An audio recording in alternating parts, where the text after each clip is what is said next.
হযরত আয়েশা সিদ্দিকা রাদিয়াল্লাহু তাআলা আনহা, তিনি নবী করিম সাল্লাল্লাহু আলাইহি ওয়াসাল্লামের কাছে কিয়ামতের এই বর্ণনা শুনে কাঁদতেছিলেন আর বলতেছিলেন, হে আল্লাহর রাসূল, কিয়ামতে সকলকে ভাবে উঠতে হবে, এমনকি আমাকেও? হুজুর বললেন, প্রত্যেকটি মানুষকেই উলঙ্গিনী হয়ে উঠতে হবে। তিনি প্রশ্ন করলেন, তখন কি শরম হবে না? নবী করিম সাল্লাল্লাহু আলাইহি ওয়াসাল্লাম বলছেন, জাহান্নামের ভয়তে কেউ কারো দিকে তাকাবার সুযোগ পাবে না। সব উপরের দিকে তাকায় থাকবে আর বলবে, আল্লাহ আমারে বাঁচাও, আল্লাহ আমারে রক্ষা করো। সমস্ত নবী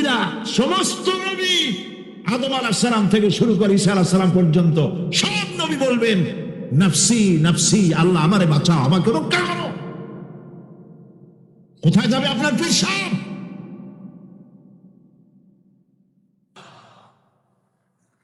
কোথার পীর, কোথার খাজা বাবা হারানো যাবে?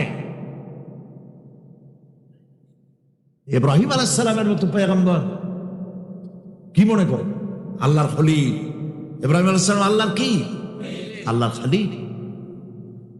আল্লাহর খলিল কিয়ামতের দিন বলবেন, আল্লাহ পাক, আয় আল্লাহ তাআলা, আমার বাপের কাছে আমার একটা ওয়াদা ছিল, আমি সুপারিশ করব তার জন্য, তুমি দয়া করে আমার বাপকে জাহান্নাম থেকে ক্ষমা করো, আমি তার জন্য সুপারিশ করতেছি। আল্লাহ তাআলা বলবেন, ইব্রাহিম, তোমার সুপারিশ মঞ্জুর হলো না। কথা বুঝতেছেন না? বুঝতেছেন না?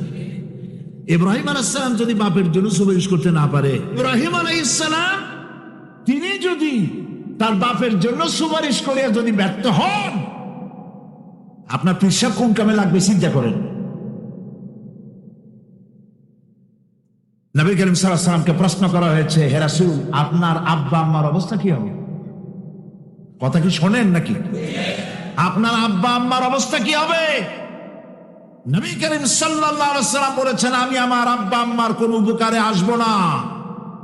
ইন্না লিল্লাহি ওয়া ইন্না ইলাইহি রাজিউন। বেঈমান বুঝে ফেলবে তার জায়গা কোথায়, কলিজা তখন গলার কাছে চলে আসবে, তখন বর্ধিত আকারে কিয়ামতে আল্লাহ আপনার হাতে ধরাই দিবেন। আল্লাহর ওয়াদা কখনো মিথ্যা হয়? মিথ্যা হয় রাজনৈতিক দলের নেতারা, এই জাতীয় লোকেরা যারা মঞ্চে আসে আর বলে যে এবার আমাদের ভোট দেন, আমরা ক্ষমতায় যাইতে পারলে আপনারা না খাইয়া কেউ মরবেন না, কিন্তু কি খাইয়া মরবে তাও কয় না। সেদিন শুনলাম, এই যে নির্বাচন এখন একটা চলতেছে, স্লোগান, বাপ দাঁড়াইছে, ছেলে তো বলে রহিম ভাই আমার ভাই, তোমার ভাই, বাপের নাম রহিম। তারপরে শুনলাম বলতেছে, বেগুন ভাইয়ের চরিত্র, আজকের নাম রাখে তো আদর করে, বেগুন পটল, বেগুন ভাইয়ের চরিত্র ফুলের মতো পবিত্র।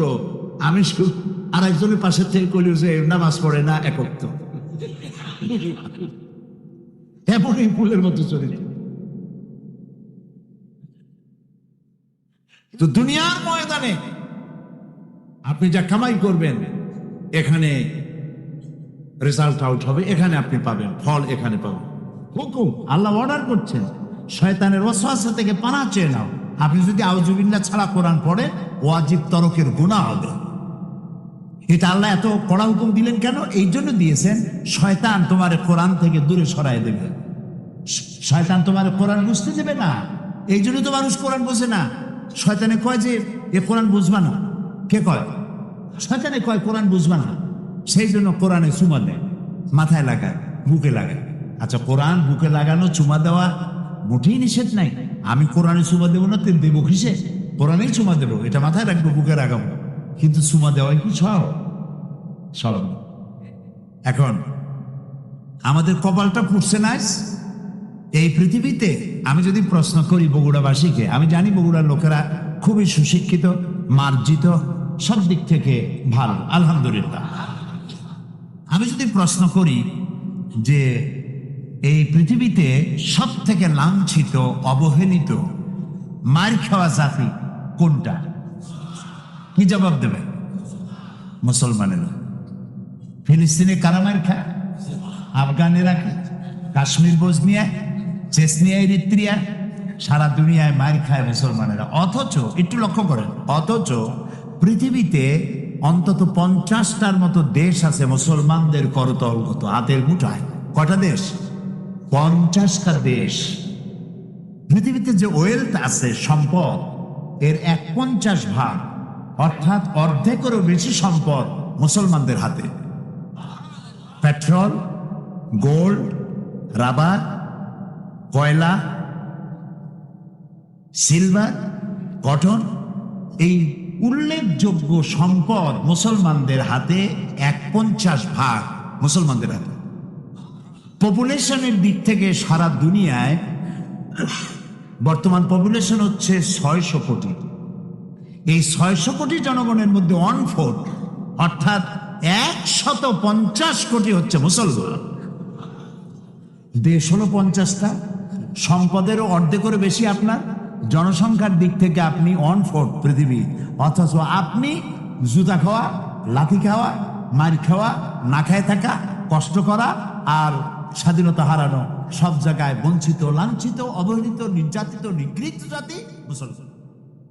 আমি আপনাদেরকে কোরআন শোনাতে এসেছি, কোরআন শোনাবো ইনশাআল্লাহ। তবে একটা কথা আপনাদের জেনে রাখা ভালো, লোকেরা আমাকে মুফাসসিরে কোরআন বলে, আমি তো জানি আমি কি, আমি মুফাসসিরে কোরআনের যোগ্য নই।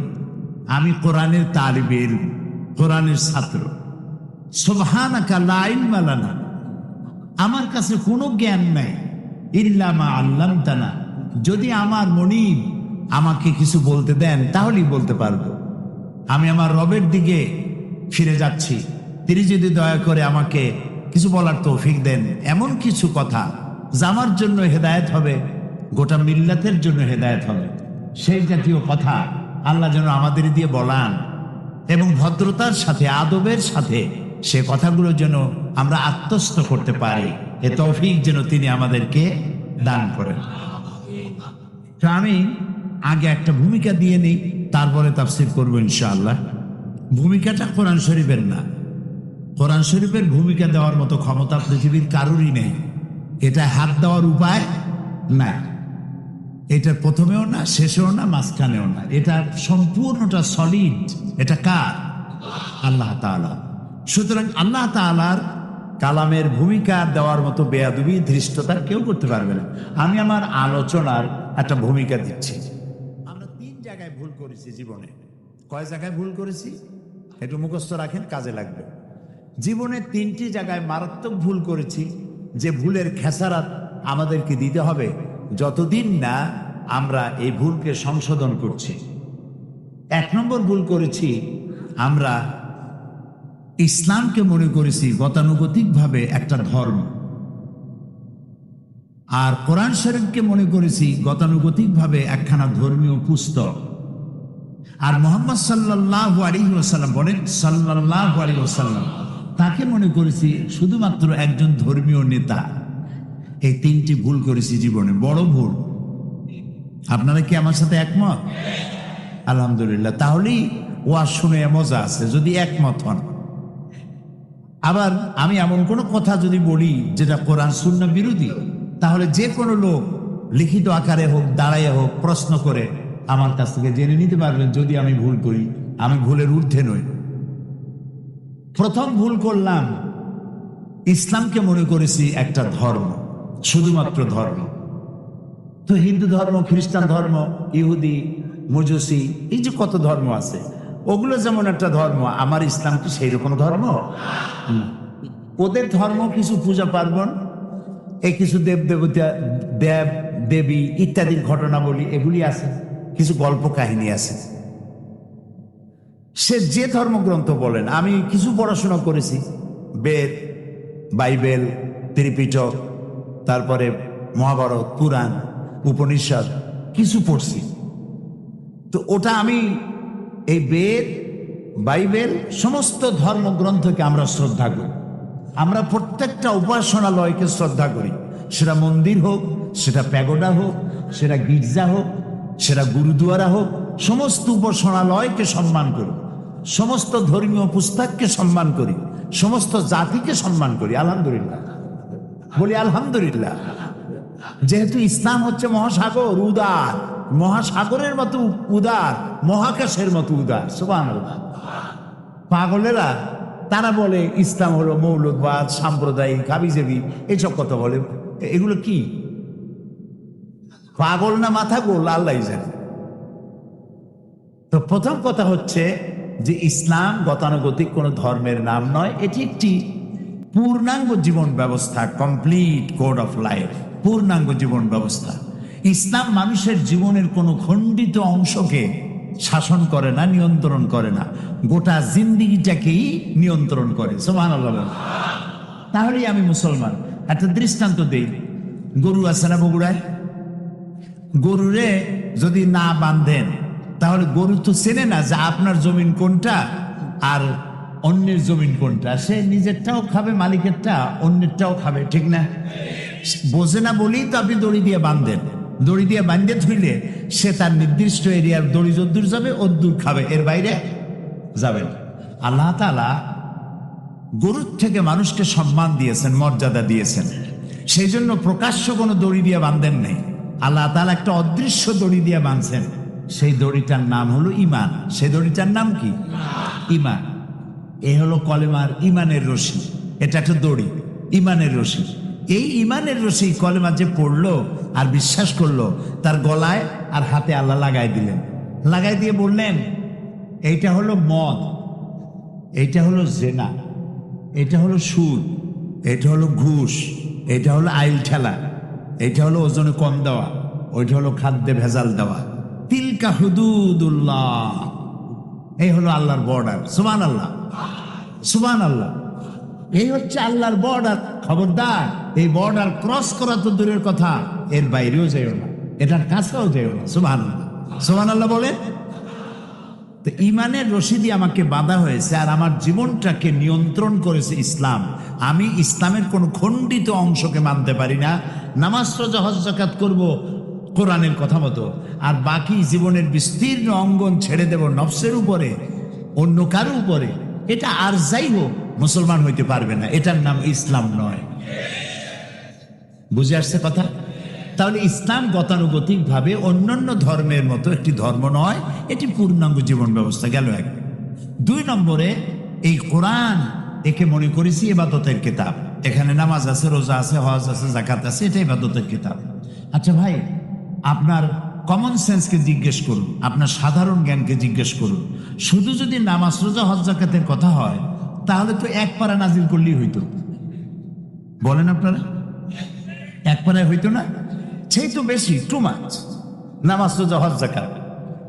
কিন্তু 30 পারা নাজিল হইল কোরআন শরীফ। যেখানে এক পারা নাজিল করলে হইতো, সেখানে 30 পারা আল্লাহ নাজিল করলেন। তাহলে কোরআন শরীফটা আছে কি সেটা তো আমাকে বুঝতে হবে। এটা বেদ না, এটা বাইবেল না, এটা ত্রিপিটক না, এটা জিন্দাবিস্তা না, এটা কোরআন। এটা কি বলে? এটা হচ্ছে কোরআন। এর মধ্যে সব আছে যা অন্যদের কাছে নাই। অন্যরা, আমি আগেই বলেছি, আমি কিন্তু কোনো ধর্মকে, কোনো ধর্ম পুস্তককে কখনো খাটো চোখে দেখি না, জীবনেও দেখিনি, আজও দেখবো না, ভবিষ্যতেও দেখবো না। আমি তাদেরকে সম্মান করি। কিন্তু আপনারা পড়াশোনা করেন, আপনারা দেখেন বেদ সম্পর্কে কথা আছে যে ব্রাহ্মণরা ছাড়া বেদ যদি লোয়ার কাস্ট, বর্ণশ্রেণীর হিন্দুরা যদি স্পর্শ করে 14 গোষ্ঠী নরকে যাবে। কিন্তু কোরআন শরীফ সম্পর্কে কি এই কথা আছে যে হুজুররা, মৌলানা আলমগীর সাহেব আর সভাপতি সাহেব, এই যে মৌলানা যারা আছে, ওনারা ছাড়া সাধারণ মানুষের কোরআন ধরলে হাবিয়া দুজকে যাবে? আছে এরকম কথা? নাই। আল্লাহ তাআলা এটাকে বানাইছেন হুদাল লিন্নাস, মানব গোষ্ঠীর জন্য হেদায়েতের কিতাব। সুবহানাল্লাহ। কাজে এটা, এর মধ্যে আল্লাহ সব বলেছেন। আমাদের কপাল খারাপ যার জন্য আমরা এটা পড়ি নেই, যদিও পড়েছি শুদ্ধ হয়নি, অশুদ্ধ তেলাওয়াত করেছি, পড়তেও জানি না, তেলাওয়াত তো জানিই না, বোঝা তো দূরের কথা। এই যে হাজার ও হাজার মানুষ এখানে, আমি যদি জিজ্ঞেস করি কোরআনে কারীমকে বিশুদ্ধভাবে তেলাওয়াত করতে পারেন কয়জন, যদি হাত তুলতে বলি তাহলে হাত কি বেশি উঠবে না কম উঠবে? আচ্ছা, তারপরে যদি বলি বিশুদ্ধ তেলাওয়াত কিছু জানলেন, কোরআন শরীফ বোঝেন কয়জনে, সূরা ফাতিহা কয়জনে বোঝেন, সামি আল্লাহু লিমান হামিদার অর্থ কয়জনে জানেন, সূরা কাউসার, সূরা মাউন, সূরা ইখলাস, সূরা কাফিরুন, এই যে নামাজগুলো ছোট ছোট সুরে দিয়ে পড়েন, এই সুরা বোঝেন কয়জনের? যদি হাত উঁচু করতে বলি, হাত কি বেশি উঠবে না কম উঠবে? আরো কম উঠবে। সেই জন্য আপনাদেরকে কষ্ট করে হাত উঠাইতে বললাম না, স্মরণ করবে আপনাদের। তাহলে কোরআন শরীফের সাথে আমাদের সম্পর্ক আসলে নাই, এটা ঠিক কিনা? বলেন ঠিক কিনা? কোরআন শরীফের সাথে সম্পর্ক হয় কখন? যখন আমাদের কেউ মারা যায়। মরে গেলে একটু কান খুলে শোনেন, মরলে পরে আমি জানি না বগুড়ার অবস্থা কি, আমার পিরোজপুর, এই বরিশাল বিভিন্ন এলাকায় দেখছি মানুষ মরে গেলে তখন হেফজখানা থেকে কিছু হাফেজ, কিছু মৌলানা মৌলবী দাওয়াত দেয়, মরা লাশ সামনে নিয়ে ওইখানে বসে তেলাওয়াত করে। বগুড়ায় কি করে? হ্যাঁ, করে করে। আচ্ছা, এবার আপনি আপনার বিবেককে জিজ্ঞেস করুন, লোকটা তো মারা গেছে, লোকটা কি করছে? সে কি শুনতেছে? তো সে যখন শুনছে না, তখন তারে মরা মানুষটারে কোরআন শুনে লাভ কি? আহারে আহারে কপাল,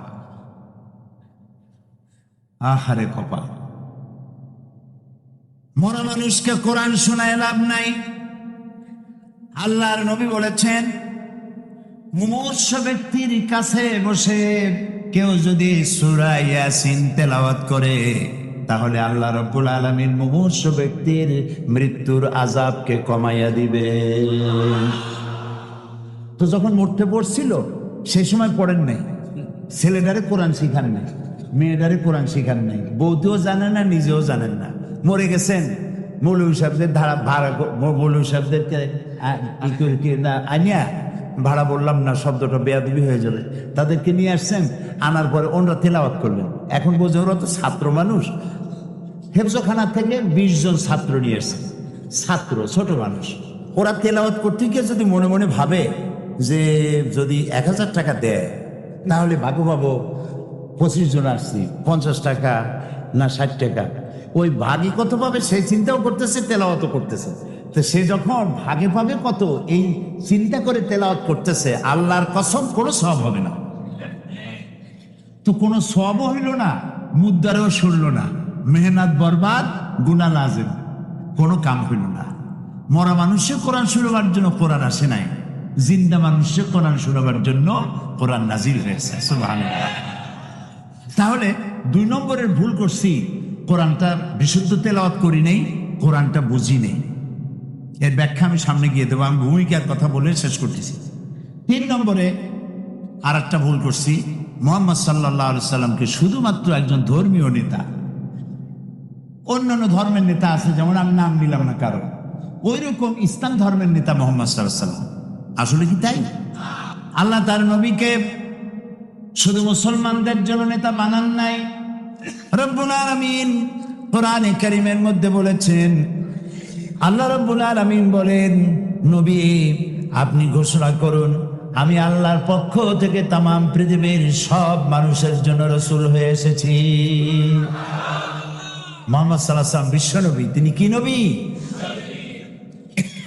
তিনি মানবতার নবী, মানবতার বিশ্বস্ত বন্ধু, মানবতার মহান শিক্ষক। তার মতো সম্মানী আল্লাহর পরে জমিনের উপরে আরশের নিচে আর কেউ নাই। ভালো করে কোন সুবহানাল্লাহ। এত সম্মান আল্লাহ তাকে দিয়েছেন, এইরকম সম্মান পৃথিবীতে কেউ পায় না। বিশাল সম্মানের অধিকারী তিনি। সেই মুহাম্মদ সাল্লাল্লাহু আলাইহি ওয়াসাল্লামকে আমরা বানাইলাম, তিনি একজন ধর্মীয় নেতা মাত্র। তিনি শুধু ধর্মীয় নেতা নন, পৃথিবীর সাদা এবং কালো মানুষের ব্যবধান দূর করছেন তিনি। তিনি নারীর অধিকার দিয়েছেন, শিশুর অধিকার দিয়েছেন, শ্রমের মর্যাদা দিয়েছেন। আজকে রিক্সাওয়ালা দেখে যুবক ছেলে কলেজে বা হাই স্কুলে পড়ে, রিক্সাওয়ালার দাড়ি পাকা, এই রিক্সা এদিকে আসো, তুমি তুমি করে কথা বলে। আমাদের ওদিকে বলে, বগুড়ায় বলে না, বলে আহারে। ওই রিক্সাওয়ালার বয়সের চাইতে তার নাতির বয়স হবে। সে তাকে, যেহেতু সে শ্রমিক, কাজ করে খায়, কাজী তার দাম নাই। ঘুষ খায় যেগুলায়, ওগুলার দাম আছে। রিক্সাওয়ালার পয়সার চাইতে হালাল পয়সা কার আছে আমার তো জানা না। কি যে কষ্টটা করে, সারাটা দিন অমানবিক পরিশ্রম করে, মাথার ঘাম পায়ে ফেলাইয়া পয়সা উপার্জন করে। আর তুমি তোমার বয়সে বড়, বাপের বয়সী, দাদার বয়সী, তুমি ছাড়া কথা বলতে পারো না। তোমার লজ্জা হওয়া উচিত। তুমি যুবক, এমএ পাস করেছো, চাকরি বাকরি নাই, বিয়ে একটা করে শ্বশুরের গাড়ি গিয়ে চড়ছো। হাল চাষ করো না, ইজ্জত যাবে। এমএ পাস করছো তো, বেবি ট্যাক্সি চালাবা না, ইজ্জত নষ্ট হবে।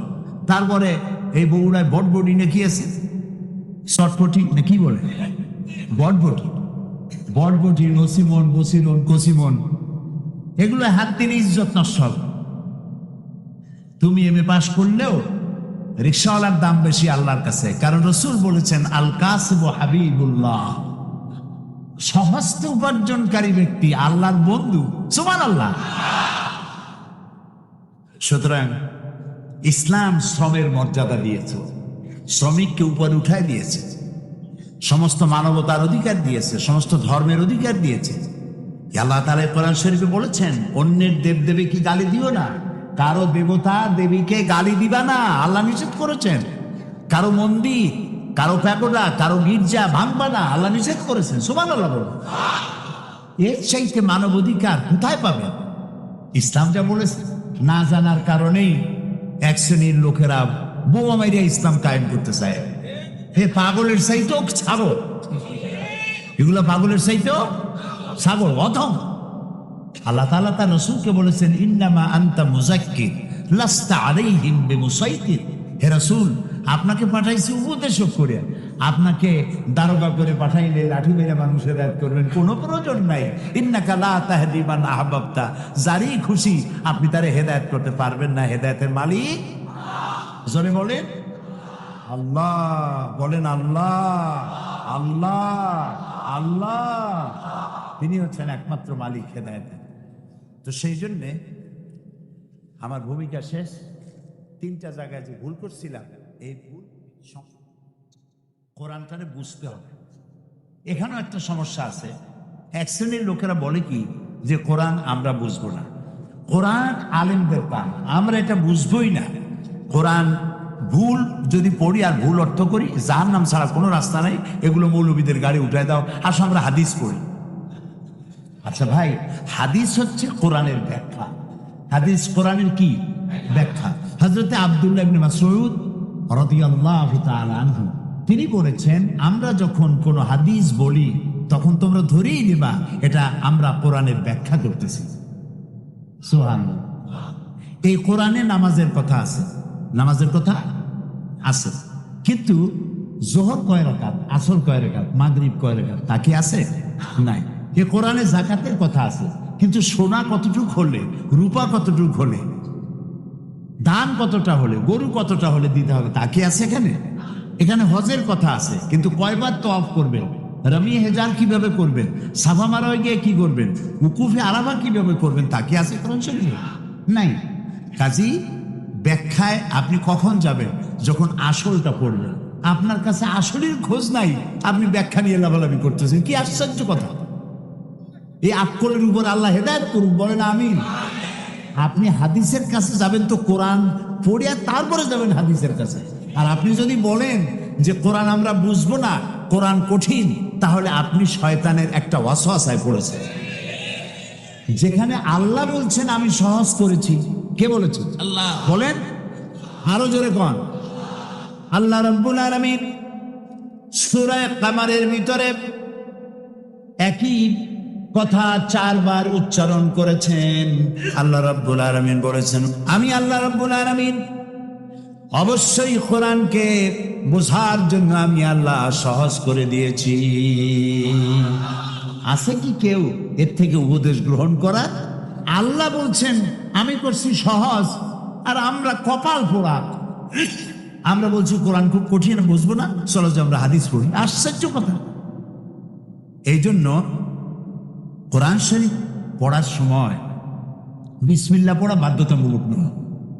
কোরআন শরীফ পড়ার সময় বিসমিল্লাহ পড়া বাধ্যতামূলক নয়, কিন্তু আউযু বিল্লাহি মিনাশ শাইতানির রাজিম পড়া বাধ্যতামূলক। যদিও প্রত্যেকটা সূরা শুরু হয়েছে বিসমিল্লাহ দিয়ে। কোরআন শরীফের সূরা সংখ্যা কত? 114। প্রত্যেকটা সূরায় আছে, একটা সূরায় নাই বিসমিল্লাহ। ওটা কোনটা? সূরা তওবা। তো 114টা সূরা, 113টা সূরায় বিসমিল্লাহ আছে, একটাই নাই।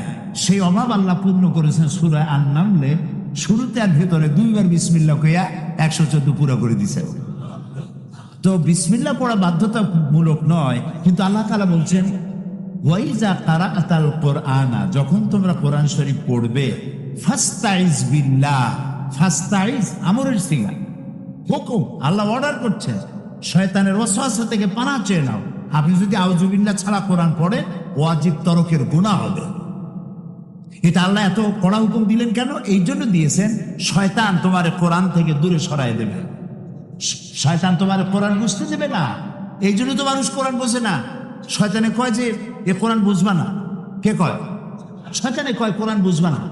সেই জন্য কোরআনে চুমা দেয়, মাথায় লাগায়, বুকে লাগায়।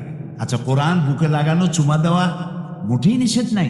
আমি কোরআনে চুমা দেবো না, তুই দেবো কিসে? কোরআনেই চুমা দেবো, এটা মাথায় রাখবো, বুকে লাগাবো। কিন্তু চুমা দেওয়াই কি সব? এখন আমাদের কপালটা পুড়ছে না এই পৃথিবীতে। আমি যদি প্রশ্ন করি বগুড়াবাসীকে, আমি জানি বগুড়ার লোকেরা খুবই সুশিক্ষিত, মার্জিত, সব দিক থেকে ভালো, আলহামদুলিল্লাহ। আমি যদি প্রশ্ন করি যে এই পৃথিবীতে সব থেকে লাঞ্ছিত, অবহেলিত, মার খাওয়া জাতি কোনটা, কি জবাব দেবে? মুসলমানেরা। ফিলিস্তিনে কারা মার খায়? আফগানেরা কি? কাশ্মীর, বসনিয়া, চেচনিয়া, এরিত্রিয়া, সারা দুনিয়ায় মার খায় মুসলমানেরা। অথচ একটু লক্ষ্য করেন, অথচ পৃথিবীতে অন্তত 50টার মতো দেশ আছে মুসলমানদের করতলগত, হাতের মুঠায়। কটা দেশ? 50টা দেশ। পৃথিবীতে যে ওয়েলথ আছে, সম্পদ, এর 1/50 অর্থাৎ অর্ধেকেরও বেশি সম্পদ মুসলমানদের হাতে। পেট্রোল, গোল্ড, রাবার, কয়লা, সিলভার, কটন, এই উল্লেখযোগ্য সম্পদ মুসলমানদের হাতে। 1/50 মুসলমানদের হাতে। পপুলেশনের দিক থেকে সারা দুনিয়ায় বর্তমান পপুলেশন হচ্ছে 600 কোটি। এই 600 কোটি জনগণের মধ্যে 1/4 অর্থাৎ 150 কোটি হচ্ছে মুসলমান। দেশ হলো 50টা, সম্পদেরও অর্ধেকেরও বেশি আপনার। জনসংখ্যার দিক থেকে আপনি 1/4 পৃথিবী, অথচ আপনি জুতা খাওয়া, লাথি খাওয়া, মার খাওয়া, না খায় থাকা, কষ্ট করা আর স্বাধীনতা হারানো, সব জায়গায় বঞ্চিত, লাঞ্ছিত, অবহেলিত, নির্যাতিত, নিগৃহীত জাতি মুসলমান। প্রিয় ভাই সব, আল্লাহ রাব্বুল আলামিন পরীক্ষার জন্য আমাদেরকে এই ময়দানে ছেড়ে দিয়েছেন। প্রশ্ন কি হবে? আল্লাহ সব বলে দিয়েছেন। প্রশ্ন কি হবে? তোমার যৌবন, এ ব্যাপারে প্রশ্ন করা হবে। কোন পথে ইনকাম করেছো প্রশ্ন করা হবে। কোন পথে খরচ করেছো প্রশ্ন করা হবে। দ্বীনের ইলম যতটুকুন হাসিল করেছিলে তার কতটুকুন নিজে পালন করেছো, আর দ্বীনের দাওয়াত কতটুকুন মানুষের কাছে পৌঁছায়ছো। প্রত্যেকটি ব্যাপারে কিয়ামতে আল্লাহর কাছে জবাব দিতে হবে। এই জন্য কবি বলছেন, মানুষের জীবন আমল দিয়ে গঠন হয়, আমল দিয়ে জীবন গড়ে। নইলে এই মাটির তৈরি দেহ জান্নাত আর জাহান্নামের কিছু দিয়ে তৈরি হয়নি। আপনি ইচ্ছে করলে দেহটাকে জাহান্নামের জন্য উপযোগী করতে পারেন, ইচ্ছে করলে এই দেহটাকে জান্নাতের জন্য উপযোগী করতে পারেন। এটি আপনার ইখতিয়ারে আল্লাহ দিয়েছেন, আপনাকে বাধ্য করা হয় নাই যে সেজদা না দিলে ফেরেশতা এসে ঘাড়ের উপরে পিটাবে, সুদ ঘুষ জেনা করলে পরে ঠ্যাং পিটায় ভেঙে দেওয়া হবে না। আপনি বাধ্য নন। আপনি সম্মানিত জীব, আল্লাহ সম্মানিত প্রাণী আল্লাহ পাকের, সেই জন্য মানুষকে বাধ্য করা হয়নি। অটোনোমাস বডি, অটোনমি দেওয়া হয়েছে, আপনাকে স্বাধিকার দেওয়া হয়েছে। চন্দ্র সূর্যের ব্যাপারে স্বাধিকার দেওয়া হয় নাই। রাত এখন 7:35, সূর্যের বাপেরও ক্ষমতা নাই বাংলাদেশে এখন উকি মারে, ঠিক কিনা? সে এখন আমেরিকায় রোদ দিচ্ছে, তাপ দিচ্ছে আমেরিকায়। ওকে নির্ধারণ করা হয়েছে যেভাবে, সেইভাবেই করতে হবে। পানি বলেন, পাহাড় বলেন, পাখি বলেন, চন্দ্র বলেন, গ্রহ বলেন, নক্ষত্র বলেন, সব জিনিস বাই হুক অ্যান্ড ক্রুক আল্লাহর হুকুম মানতে বাধ্য। কোরআনে কারীমে আল্লাহ পাক বলেছেন, আল্লাহর দেওয়া জীবন ব্যবস্থা ছেড়ে দিয়ে তোমরা কি অন্য কোন মতবাদ তালাশ করো? ওয়ালাহু আসলামা মান ফিস সামাওয়াতি ওয়াল আরদ, অথচ আকাশে যা আছে জমিনে যা আছে সব আনুগত্যের মস্তক আমার সামনে অবনত করে দিয়েছে। সুবহানাল্লাহ। মানুষকে আল্লাহ পাক ইখতিয়ার দিয়েছেন, ইচ্ছে করলে মাহফিলও আসতে পারেন, ইচ্ছে করলে সিনেমাও ঢুকতে পারবেন, অসুবিধা নেই। অসুবিধার জন্য কিয়ামত, ওখানে হিসাব হবে। এখানে আপনি সূর্য চন্দ্র ফেরেশতারও কোনো মাজাল নাই, কোনো ইখতিয়ার নাই আল্লাহর হুকুমের বাইরে কিছু করেন। আল্লাহ যা করতে বলেছেন তাই করতে হবে, এর বাইরে এক চুলও নড়তে পারবে না। কিন্তু মানুষেরা করতে পারবে। মানুষ ইচ্ছে করলে নামাজ রোজা ছাড়তে পারে, ইচ্ছে করলে আল্লাহরে অমান্য করতে পারে। এটা তার বিচারের জায়গা না, এটা হলো পরীক্ষার জায়গা। এটা কিসের জায়গা? পরীক্ষার জায়গা। এখানে আপনি কামাই করলে ওখানে কিছু পাবেন, এখানে কামাই না করলে কিছু পাবেন না। আরো সোজা করে বলি, কোন কৃষক, যে কৃষক আষাঢ় মাসে শ্রাবণ মাসে জমিন চাষ করে না, পৌষ মাসে তার গোলায় ধান আসবে? কথা বোঝেন নাকি বোঝেন না? পৌষ মাসে গোলায় ধান আসবে? কোনো পাগলও বলবে না যে তুমি তো চাষই করো নাই, তুমি জমিনে, তোমার জমিনের ফসল তোমার ঘরে আসবে কেন? কাজেই এই দুনিয়ায় পরীক্ষা দিলে এখানে রেজাল্ট হয়, এখানে গাছ লাগাইলে এখানে ফল দেয়। কিন্তু মানুষের জন্য আল্লাহ পাক যে আমল তৈরি করেছেন, পরীক্ষা নেবেন, সেই পরীক্ষার রেজাল্ট এখানে হবে না। পরীক্ষার রেজাল্ট আউট হবে কোথায়? আখিরাত। বলেন সবাই, কোথায় হবে? পরীক্ষার রেজাল্ট আউট হবে কোথায়? আখিরাত। এখানে আপনি যা কামাই করবেন এখানে রিটার্ন দেওয়া হবে না। এখানে যা কামাই করবেন সমস্ত কামাই 700 গুণ বর্ধিত আকারে কিয়ামতে আল্লাহ আপনার হাতে ধরাই দিবেন। আল্লাহর ওয়াদা কখনো মিথ্যা হয়?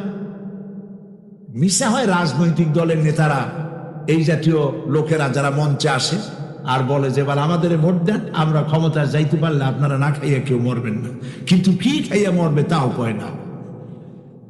সেদিন শুনলাম এই যে নির্বাচন এখন একটা চলতেছে, স্লোগান বাপ দাঁড়াইছে, ছেলে তো বলে রহিম ভাই আমার ভাই, তোমার ভাই, বাপের নাম রহিম। তারপরে শুনলাম বলতেছে বেগুন ভাইয়ের চরিত্র, আজকের নাম রাখে তো আদর করে বেগুন পটল, বেগুন ভাইয়ের চরিত্র ফুলের মতো পবিত্র। আমি আর একজনের পাশে থেকে কইল যে নামাজ পড়ে না, একত্র এমনই ফুলের মতো চরিত্র। তো দুনিয়ার ময়দানে আপনি যা কামাই করবেন এখানে রেজাল্ট আউট হবে, এখানে আপনি পাবেন ফল, এখানে পাবেন। যা করবেন এখানে গাছ লাগাবেন, ফল লাগাবেন, এখানে পাবেন। আর আল্লাহর জন্য যেটা করবেন সেটার ফল, সেটার রেজাল্ট কিয়ামতে বাইরে হবে। সুবহানাল্লাহ। এখানে পরীক্ষা দিয়ে যদি কেউ ফেল করে, ম্যাট্রিক পরীক্ষা দিয়ে ফেল করেছে, ফাজেল পরীক্ষা দিয়ে ফেল করেছে, আবার পরীক্ষা দিয়ে পাশ করার সুযোগ আছে, আবারও ফেল করেছে, আবারও পরীক্ষা দিয়ে পাশ করার সুযোগ আছে।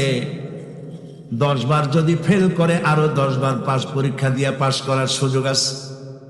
কিন্তু কিয়ামতের দিন আল্লাহ রাব্বুল আলামিনের জীবনের পরীক্ষায় কোনো মানুষ যদি আল্লাহর আদালতে ফেল করে বসে একবার, দ্বিতীয়বার পরীক্ষা দেওয়ার আর কোনো সুযোগ নাই। এই পৃথিবীতে যদি কেউ নিম্ন আদালতে মামলায় হেরে যায়, জজ কোর্টে করবে, যদি হেরে যায় হাইকোর্টে করবে, হেরে গেলে আপিল করবে সুপ্রিম কোর্টে, সুপ্রিম কোর্টেও যদি হেরে যায় তাহলে প্রেসিডেন্টের কাছে আপিল করবে। সুযোগ আছে কয়েকবার। কিন্তু কিয়ামতের দিন জীবনের আদালতে কোন মানুষ যদি একবার ফেল করে বসে, জীবনের মামলায় যদি একবার হেরে যায়, দ্বিতীয়বার আপিল করার আর কোনো জায়গা নাই। সে আখিরাতে রেজাল্ট আউট হবে। আমরা সব মরে যাব, আমরা সব কি হব? সব মরে যাব। আল্লাহ পাক আমাদেরকে উঠাবে না। মানুষকে কবরে রাখার সময় আমরা কি বলি? এই মাটি দিয়ে তোমাকে তৈরি করা হয়েছিল, এই মাটির মধ্যে রেখে গেলাম, এর থেকে আবার তোমাকে উত্থিত করা হবে। কে বলতেছেন এ কথা? আল্লাহ পাক বলছেন, আল্লাহ তাআলা বলছেন। কি নিষ্ঠুর এই পৃথিবী! ভেবে দেখেছেন কি একবারও? একবারও কি ভেবে দেখেছেন এই পৃথিবী কত নিষ্ঠুর? এই সন্তান সন্ততি সব একটি মোহ, একটি মায়া, একটি মহব্বত, একটি প্রতারণা। যে বইয়ের জন্য হারাম ইনকাম করেছেন, যে সন্তানদের জন্য হারাম ইনকাম করেছেন, জান দিলেন, রক্ত দিলেন, জীবন দিলেন, সারা রাত কষ্ট করেছেন, দৌড়দৌড়ি করেছেন, যখন মরে গেলেন যে বাচ্চাটা আপনি করে না দিলে কলিজা ঠান্ডা হয় না, সেই বাচ্চা বলবে, মাকে বলবে, মা বাপের লাশ যে রুমে আছে আমার সেখানে নিও না, আমার ভয় করে। ঠিক কিনা? স্ত্রীও আরো দুই একজন লোক না হলে লাশের ঘরে থাকতে পারবে না, তারও ভয় করবে। থাকলে বড় জোর মা থাকতে পারে, বাপ থাকতে পারে। যাকে বিবাহ করার পর অনেক সন্তান আছে, মা বাপকে চোখে দেখতে পারে না, বউর কথা মতো মায়ের সাথে কথা বলা বন্ধ করে দেয়। হয়তো কুমিল্লা এরকম নাও থাকতে পারে। বউ তো নালিশ করছে, মার সাথে কথা কয়, আবার বলে এই বুড়িটা মরে না কেন? নাউজুবিল্লাহ, নাউজুবিল্লাহ। বুড়িটারে মরার কথা বলতেছো তুমি?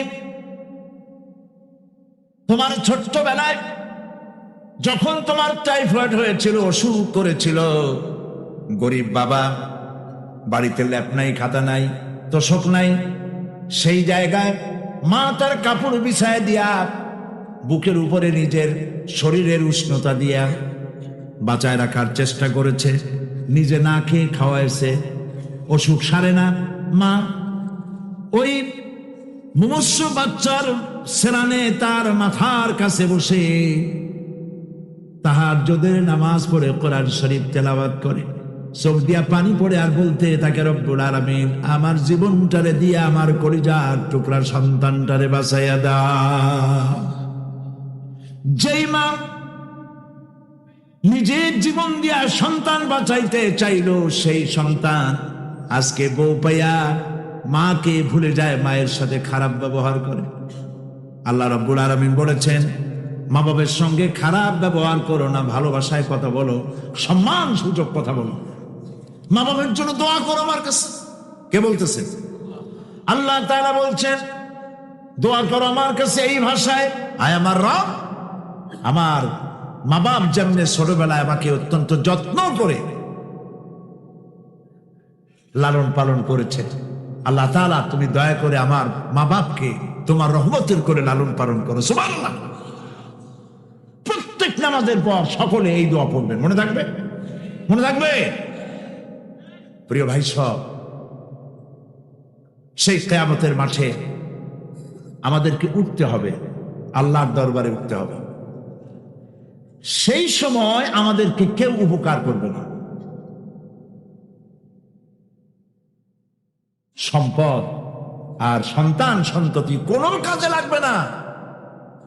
মা তার সন্তানকে চিনবে না, সন্তান তার মাকে চিনবে না, বাপ তার সন্তানকে চিনবে না, কেউ কাউকে পরিচয় দিবে না।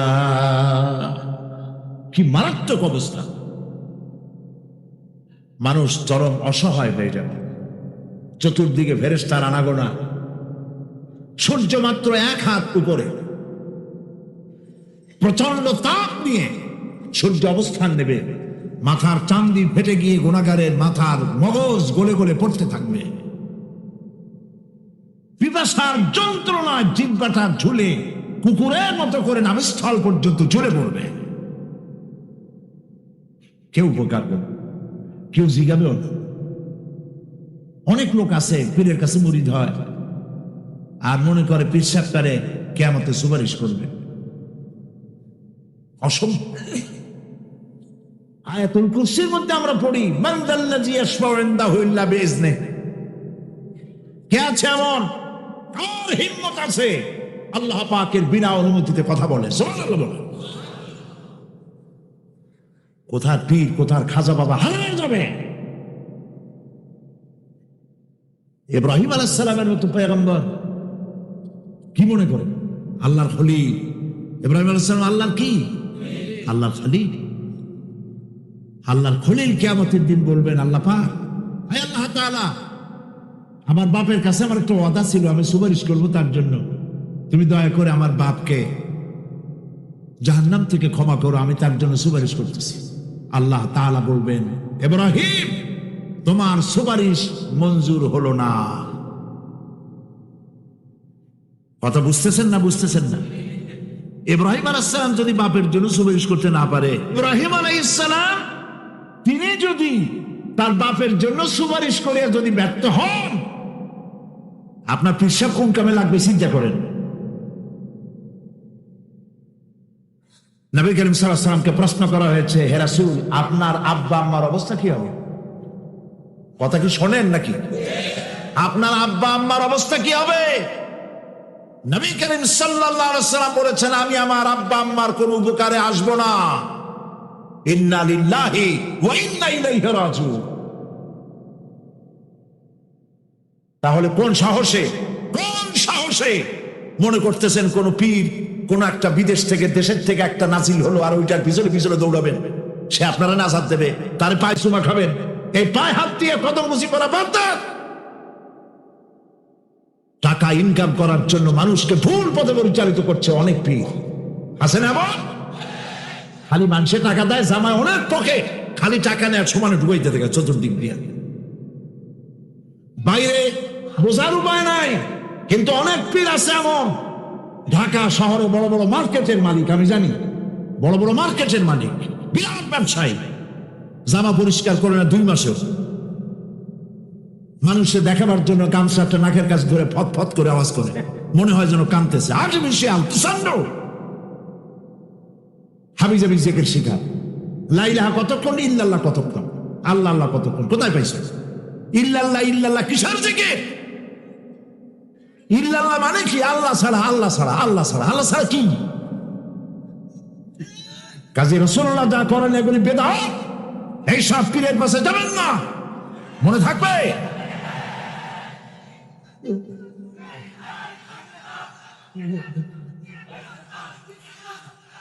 প্রিয় ভাই সব, কিয়ামতের দিন আপনার আমল, একমাত্র আমল আপনাকে বাঁচাইতে পারবে। এই কোরআন শরীফে আল্লাহ পাক বলেছেন, ইয়া আইয়ুহাল্লাযীনা আমানু আবতাগু ইলাইহিল ওয়াসিলা, হে বিশ্বাসীরা ওসিলা ধরো। ধুরন্ধর এক শ্রেণীর লোকেরা এর অর্থ করেছে পীর ধরো। দুনিয়ার কোন তাফসীর, যত মুফাসসির পৃথিবীতে জন্মগ্রহণ করেছেন, কোন মুফাসসির এটা বলেন নাই আবতাগু ইলাইহিল ওয়াসিলার মানে হলো পীর ধরো। বরং সমস্ত তাফসীর মুহাক্কিকিন বলেছেন আবতাগু ইলাইহিল ওয়াসিলা আয় আমলে সালেহ, নেক আমলের ওসিলা ধরো। সুবহানাল্লাহ, নেক আমলের ওসিলা ধরো। প্রিয় ভাই সব, ধান্দাবাজি ছাড়তে হবে। কিয়ামতের দিন মানুষ একেবারে অসহায় হয়ে যাবে, কেউ সাহায্য করবে না।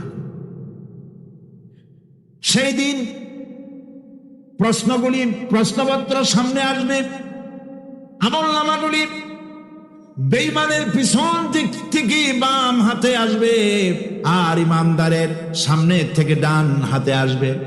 আমলনামা হাতে পাওয়ার সঙ্গে সঙ্গে বেঈমান বুঝে ফেলবে তার জায়গা কোথায়। কলিজা তখন গলার কাছে চলে আসবে। সত্য ছিল একসাথে।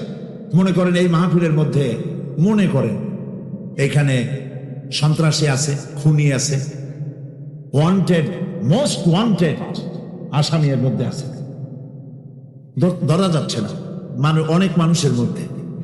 হঠাৎ করে অর্ডার হলো যে ভিতরে এসবিআই ঢুকিয়ে দেওয়া হয়েছে, গোয়েন্দা বিভাগের লোক ঢুকিয়ে দেওয়া আছে, সন্ত্রাসী মোস্ট ওয়ান্টেড যারা আছে বেরিয়ে বলো, 1 মাসে চলে আসো। তখন অবস্থাটা কি হবে? তাহলে মজা লাগবে? পায়ের রক্ত মাথায় উঠে যাবে, চোখ দিয়ে রক্ত পড়া শুরু করবে।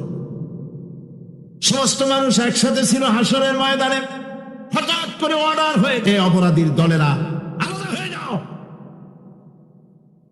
ইন্না লিল্লাহ, আলাদা হয়ে সমস্ত মানুষ সেখানে খালি পায়ে উঠবে, কারো পায়ে জুতা নাই, স্যান্ডেল নেই, পরনে কোনো কাপড় নাই, গায়ে কোনো কাপড় নাই, মাথায় কোনো আবরণ নাই। হযরত আয়েশা সিদ্দিকা রাদিয়াল্লাহু তাআলা আনহা, তিনি নবী করিম সাল্লাল্লাহু আলাইহি ওয়াসাল্লামের কাছে কিয়ামতের এই বর্ণনা শুনে কাঁদতেছিলেন আর বলতেছিলেন, হে আল্লাহর রাসূল, কিয়ামতে সকলকে ভাবে উঠতে হবে, এমনকি আমাকেও? হুজুর বললেন, প্রত্যেকটি মানুষকেই উলঙ্গিনী হয়ে উঠতে হবে। তিনি প্রশ্ন করলেন, তখন কি শরম হবে না? নবী করিম সাল্লাল্লাহু আলাইহি ওয়াসাল্লাম বলছেন, জাহান্নামের ভয়তে কেউ কারো দিকে তাকাবার সুযোগ পাবে না। সব উপরের দিকে তাকায় থাকবে আর বলবে, আল্লাহ আমারে বাঁচাও, আল্লাহ আমারে রক্ষা করো। সমস্ত নবীরা, সমস্ত নবী, আদম আলাইহিস সালাম থেকে শুরু করে ঈসা আলাইহিস সালাম পর্যন্ত সব নবী বলবেন, নফসি নফসি, আল্লাহ আমারে বাঁচাও, আমাকে রক্ষা করো। কোথায় যাবে আপনার পেশাব? একমাত্র ব্যক্তি বিশ্বনবী মুহাম্মদুর রাসূলুল্লাহ সাল্লাল্লাহু। মানুষেরা হয়রান হয়ে যাবে, আদম আলাইহিস সালামের কাছে যাবে, আবাল বাশার, আপনি প্রথম মানুষ, আমরা বিপদে শেষ হয়ে গেছি, 50,000 বছর দাঁড়ায় আছি। কয় বছর দাঁড়ায় থাকতে হবে? কোথায় আছে? এই কোরআন শরীফ, 50,000 সানা মিম্মা তাউদ্দুন। এই পৃথিবীতে গণনা করলে 12 মাসে 1 বছর, 12 বছরে 1 যুগ, এরকম করে করে 50,000 বছর পৃথিবীতে গুনলে যত বড় লম্বা হয়, বিচারের দিনটা এত বড় লম্বা হবে। সবাই বলবে, আদম আলাইহিস সালাম আমাদের জন্য একটু আল্লাহকে সুপারিশ করুন যেন তিনি আমাদের বিচারটা তাড়াতাড়ি করে দেন। তিনি বলবেন, আমার পক্ষে সম্ভব না, আল্লাহর সামনে দাঁড়িয়ে কথা বলার আমার কোনো সাহস নেই, আমি পারবো না। নূহ আলাইহিস সালামের কাছে যাও, নূহ আলাইহিস সালাম বলবেন, আমি পারবো না। মুসা আলাইহিস সালামের কাছে যাও, তিনি বলবেন, আমি পারবো না। ইব্রাহিম আলাইহিস সালামের কাছে যাও, একজন আরেকজনের কাছে পাঠাবো। সর্বশেষ ঈসা আলাইহিস সালামের কাছে লোকেরা আসবে, হাসরবাসী। ঈসা আলাইহিস সালাম বলবেন, আমি তো পারবোই না, কারণ পৃথিবীর শত শত কোটি নাসারারা আমাকে আল্লাহর ছেলে বলেছে, অথচ আমি তাদের তা বলতে বলি নেই। আমি নিজের ব্যাপারেই আজকে শঙ্কিত, আমারে তারা আল্লাহর ছেলে বলছে। আল্লাহ আজকে আমার সাথে কি ব্যবহার করবেন আমি তো জানি না, আমি নিজেই বিপদে আছি। তবে আমি তোমাদের ব্যাপারে একটা পরামর্শ দিতে পারবো, একজন ব্যক্তি আছে যার কাছে গেলে তিনি কথা বলতে পারবেন, তিনি বিশ্বনবী রাহমাতুল লিল আলামিন জনাব মুহাম্মদ রাসূলুল্লাহ সাল্লাল্লাহু আলাইহি ওয়াসাল্লাম। তার কাছে চলে যাও, হাসরবাসীরা তার কাছে চলে যাবে। নবীজি সকলের কথা শুনে সিজদায় পড়ে কাঁদতে থাকবেন। তিনি বলবেন, হাসরবাসীদের কাজ ষষ্ঠ করবেন, এই কাজ আমার কাজ, আমি বলবো আল্লাহ পাককে। তিনি সিজদায় পড়ে কাঁদবেন, রব্বুল আলামিন প্রশ্ন করবেন, হে আমার রাসূল, আপনার তো আজকে কান্দার দিন না, আপনি কাঁদেন কেন? আমি আপনাকে মাকামে মাহমুদ দিয়েছি, কাউসারের মালিক বানাই দিয়েছি। আপনি জান্নাতে প্রবেশ করার আগে কেউ ভেস্টে যাইতে পারবে না, এই সম্মান দিয়েছি, কাঁদেন কেন? নবীজি বলেন, রব্বুল আলামিন যা তুমি আমার জন্য বরাদ্দ রেখেছো সব আমি পেয়েছি বা পাবো, আমি কান্দি আমার উম্মতের কি হবে? আল্লাহ রাব্বুল আলামিন তাকে পারমিশন দিবেন, আপনার নেককার জান্নাতি উম্মতগুলি আপনি বেছে নিন। নবী করিম সাল্লাল্লাহু আলাইহি ওয়াসাল্লাম পারমিশন পাবেন। আল্লাহর পারমিশন ব্যতি রেখে আল্লাহর দরবারে কথা উচ্চারণ করার ক্ষমতা কেন হবে না? সুবহানাল্লাহ। এই কথা ভাববার কোনো কারণ নাই। অমুক পীর সাহেবের অনেক মুরিদ আছে, সব মুরিদ টুরিদ নিয়ে নারায়ে তাকবীর জিন্দাবাদ, পীর সাহেব জিন্দাবাদ, এই সমস্ত বাদ বোধ কামে লাগবে না। কিয়ামতের দিন প্রত্যেককে একজন একজন করে আসতে হবে আল্লাহর দরবারে। আল্লাহ বলেছেন, একজন একজন একজন, মিছিল করার উপায় না। আল্লাহ রাব্বুল আলামিনের দরবারে হাজির হয়ে যাবে সেই কঠিন হাসরের ময়দানে বাঁচার জন্য। নবীজি দোয়া শিখায় দিয়েছেন, দোয়া করো, আল্লাহ তুমি আমার সহজ হিসাব নাও। নবী করিম সাল্লাল্লাহু আলাইহি ওয়াসাল্লাম নিজেই দোয়া করেছেন। চিন্তা করেন, আল্লাহ পাক নিজে, আল্লাহ তাআলা তিনি নিজে প্রশ্ন করবেন এবং পাপগুলি দেখাই দেবেন, এই সব পাপ করছো। মানুষ আল্লাহর বান্দা ভয় চোটে কলিজা গলা দিয়ে বেরিয়ে যেতে থাকবে, বেরিয়ে যেতে চাইবে,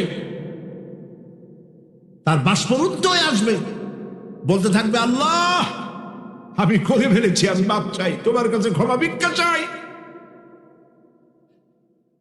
আল্লাহ রাব্বুল আলামিন বান্দার কাকুতি মিনতির দিকে লক্ষ্য করে বলবেন, বান্দারে আমি তোকে ক্ষমা করে দিলাম। এটাই হলো হিসাব আইয়াছি, সহজ হিসাব। এই সহজ হিসাব কার কিসমতে আছে কার কিসমতে নাই তা আমরা কেউ জানি না। এই দুনিয়াটাকে আল্লাহ পাক বানাইছিলেন পরীক্ষা নেওয়ার জন্য। কি জন্যে? পরীক্ষা নেওয়ার জন্য। পরীক্ষায় যার যে বয়স এখন আছে, এখানে আমার যা বয়স, আপনার যা বয়স, এই বয়সে যা যা করছি এখন হিসাব করেন। ছোটবেলায় কই মাছের কাঁটা গলার মধ্যে ঢুকছিল, তখন ক্লাস 2-তে পড়ি।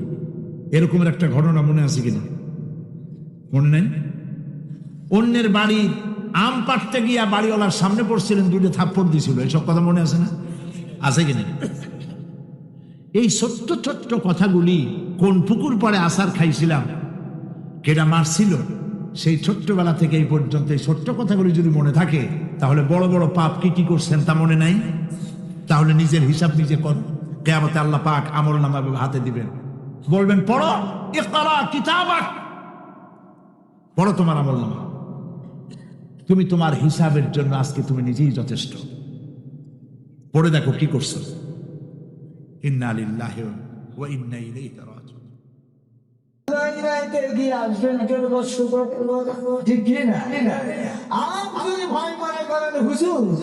আপনি অনেক দূর থেকে এসেছেন, আমাকে চিনেন না, তাই আপনি ফেরেশতা মনে করেছেন। কিন্তু এই আশেপাশে যারা বসে আছে, আমারই পাশের এলাকার মানুষ, এরা আমাকে ভালো করেই জানে আমি কত নম্বরের মানুষ। বলেন ঠিক কিনা? তাই তো করে বলছি, নবীর কথা মানতে গিয়ে যদি আমার গুনাহ মাফ হয়ে যায়, তাহলে আমার কথা শুনতে হবে না, আমরা নবীর উম্মত, নবীজির কথা মেনে গুনাহ মাফ করে নেই ইনশাআল্লাহ। যাদের সামনে ফাঁকা জায়গা আছে, চেপে চেপে বসে যায়। আল্লাহ তাবারক ওয়া তাআলা আমাদের সবাইকে আমার দেশে শুকরার তৌফিক দান করুন, আল্লাহুম্মা আমিন। أعوذ بالله من الشيطان الرجيم.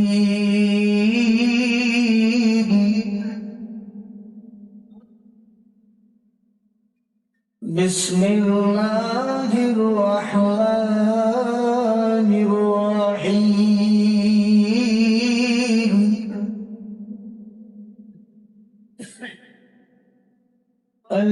القارعة ما القارعة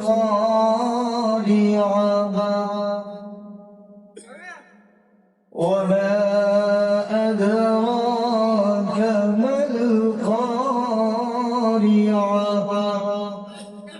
صدق الله العظيم.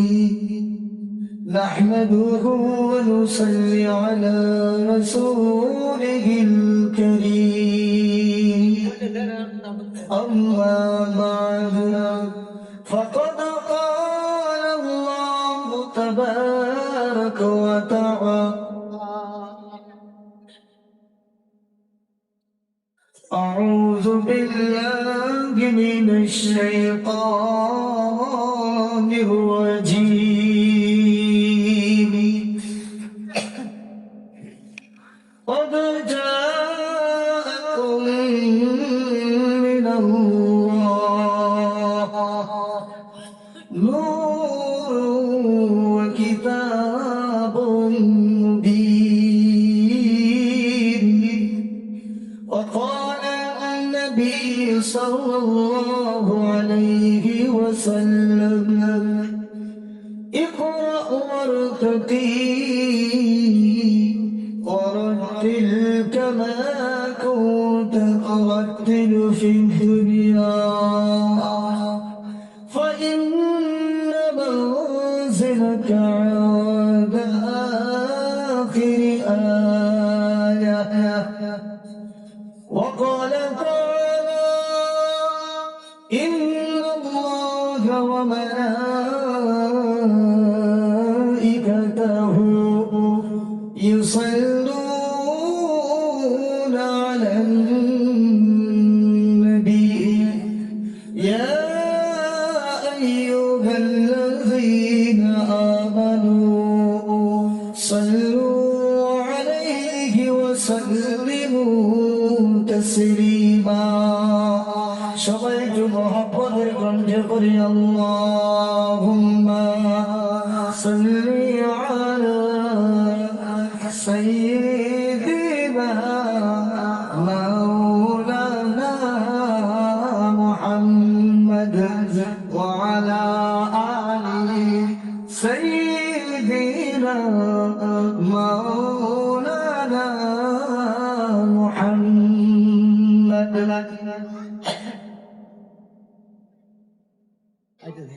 इरशाद की गिरिया है इमादान मुस्तफा وتعز من تشاء وتذل من تشاء إرشاد की गिरिया है इमादान मुस्तफा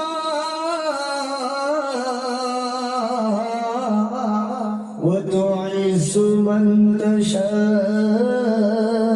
وتذل من تشاء খুদাকে মানতে হবে যখন বলেছে মুস্তাফা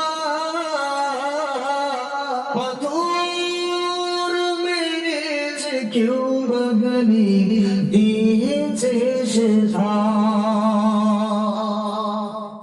ইতিহাস সামনে আছে না এক খুদার দাওয়াত নিয়ে মায়ান নবীজি যখন তাইফ শহরে ঢুকেছে তাইফ শহরের মানুষেরা ছোট ছোট বাচ্চাদেরকে রেলিয়ে দিয়েছে পাগল ঢুকেছে পাথর মারো আর মানুষের পাথরের আঘাতে নবী কয়েকবার বেহুশ হয়ে গেছে আর বেহুশ থেকে হুশে আসার পরে নবীজি এই উম্মতের জন্য কোনোদিন বদদোয়া করেন না নবীজি জমিনে পড়ে আছেন আসমানি ফেরেশতাদের কাতলা রোল উঠে গেছে জিবরিল নবীজি দৌড় মেরে বলে ইয়া রাব্বাল আলামিন বিশ্ব নবী এতিম নবী জমিনের এই অবস্থা পড়ে আছে আসমান থেকে কোনো ফয়সালা আসছে না আল্লাহ পাক বলেছেন জিবরিল আজকে